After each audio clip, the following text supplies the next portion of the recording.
नमस्कार।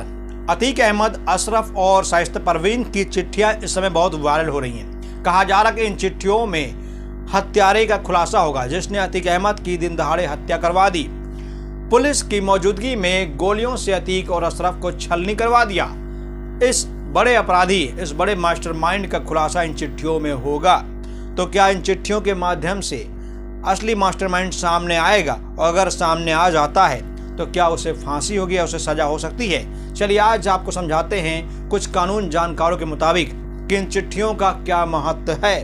कहा यह भी जा रहा है कि इन चिट्ठियों का कोई महत्व नहीं है क्योंकि जिसने चिट्ठियां लिखी वो जिंदा ही नहीं है। तो कौन ये साबित करेगा कि चिट्ठियां उसी ने लिखी है?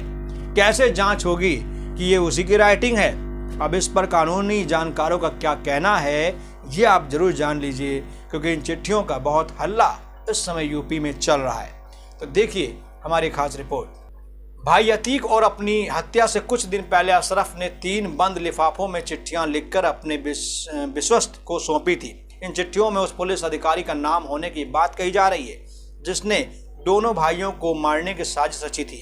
अशरफ ने सुप्रीम कोर्ट, हाई कोर्ट के चीफ जस्टिस और मुख्यमंत्री योगी आदित्यनाथ के नाम चिट्ठी लिखी थी।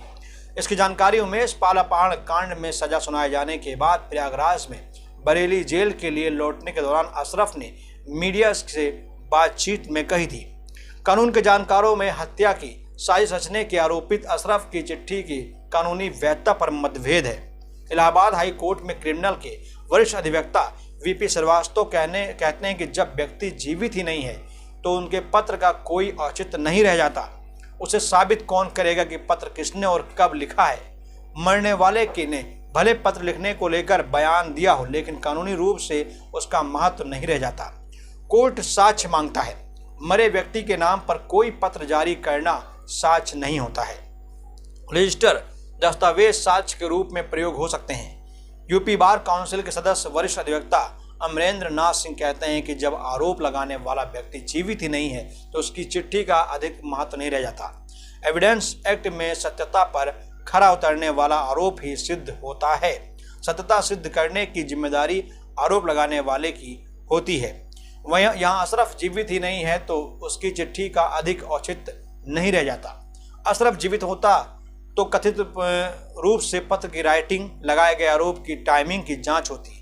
दोनों में मेल खाने पर जांच आगे बढ़ती। साथ ही ये भी देखा जाता कि आरोप लगाने वाला स्वयं अपराधी है। ऐसे लोग सहूलियत पाने के लिए आरोप लगाते हैं। जिस अधिकारी के ऊपर आरोप लगाया है उनका कृतित्व, व्यक्तित्व कैसा है उसे भी देखा जाएगा।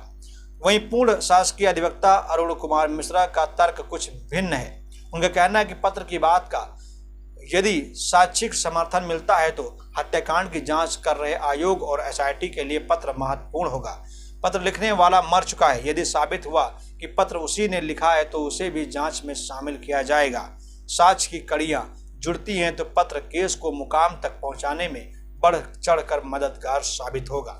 तो इन चिट्ठियों को लेकर वकीलों में भारी मतभेद है।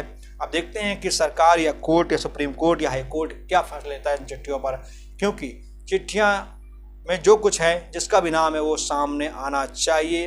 अब जांच का विषय है कि वो सही है, आरोपी ये गलत है, लेकिन नाम सामने आना चाहिए। इसका समर्थन हम करते हैं। अगर आप समर्थन करते हैं तो कमेंट बॉक्स में लिखिए। बहुत बहुत धन्यवाद।